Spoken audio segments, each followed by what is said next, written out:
induction machine mga idol. Ayaw daw power, parang gano'n. Kabibili lang daw nito mga wala pa daw 1 month, sira na.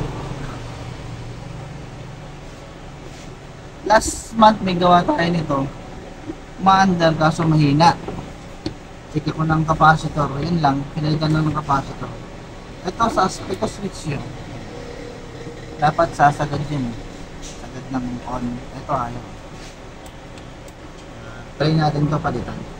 Wala daw warranty, binili sa ewan ko kung saan parte sa Manila. Kawawa naman, wala pang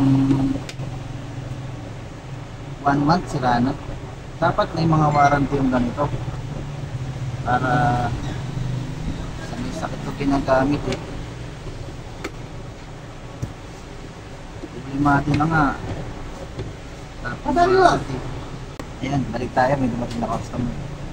Try muna natin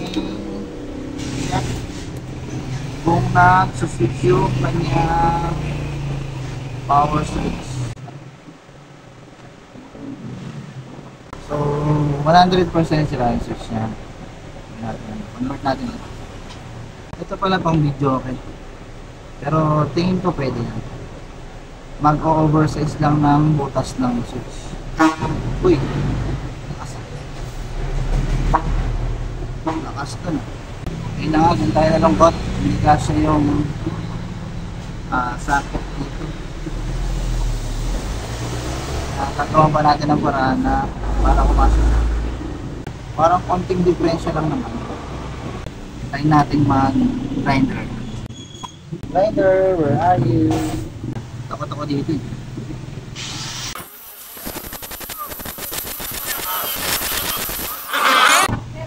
Testing kung kasya na. Sabi try lang.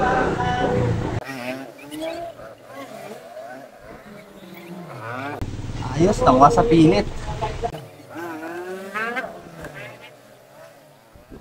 Hindi nakuha sa pilit. Two points. 3 points.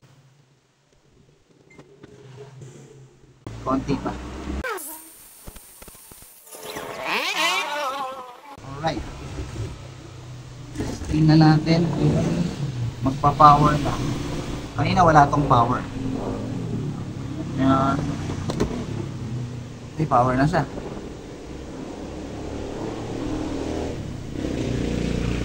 Para malalaman pag umaandar. O ayun. Pagsaksak ng ilaw na.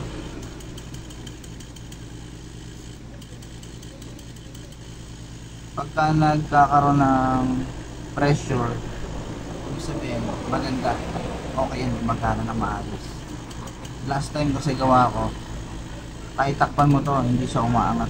Kailangan kasi suction to dapat, humihigop dito. Yung nakaraan, alam ito. Capacitor lang nagsira. Ito naman walang power, pinagit na lang switch. Okay na, imamount na lang siya sa butas para kumasya.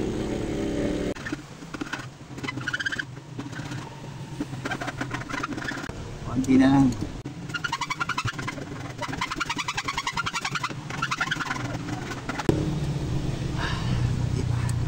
Konti pa.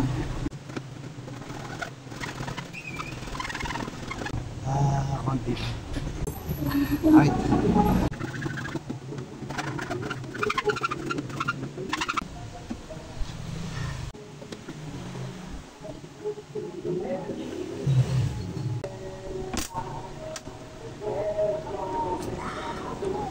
Okay na. Okay na.